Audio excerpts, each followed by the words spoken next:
Hi, I'm Bill from Nerdstalking, and I'm here to celebrate the greatest Star Trek character ever. Who is that?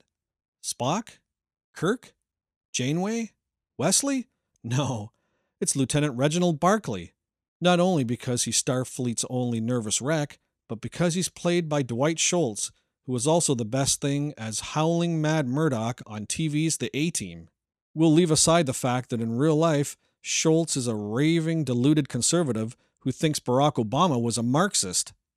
Lieutenant Barclay is the most interesting character ever in Star Trek, a continually self-doubting Starfleet screw-up who, in his debut episode on Star Trek The Next Generation called Hollow Pursuits, used the holodeck the way we would all use it, as the greatest interactive porno movie ever.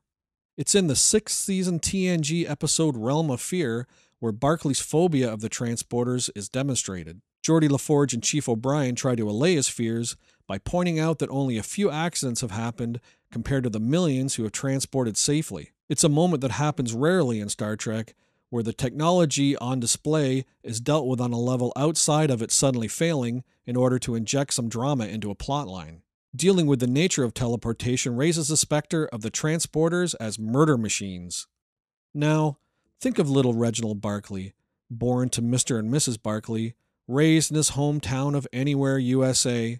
He's an awkward child, but demonstrates his engineering acumen by building the fastest cart and winning the regional soapbox derby. He goes off to Starfleet Academy, graduates at the top of his class, gets his first orders, and teleports off to his new assignment.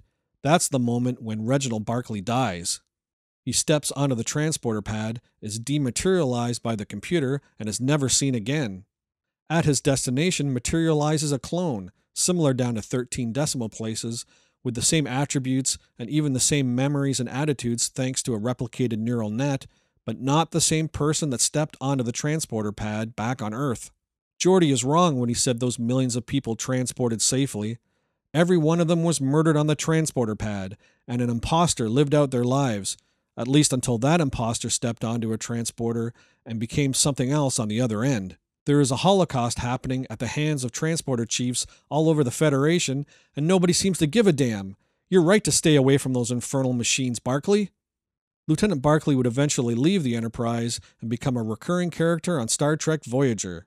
He would become instrumental in re-establishing communications with the titular lost vehicle in the Delta Quadrant and, spoilers, even aid in its return to the Alpha Quadrant. So here's to you, Lieutenant Reginald Barclay, you magnificent, stuttering, nervous tick-addled bastard. And here's hoping that the positive, progressive, and inclusive attitudes of the Star Trek shows you appeared in will eventually rub off on the deranged, conspiracy theorist Republican actor who played you.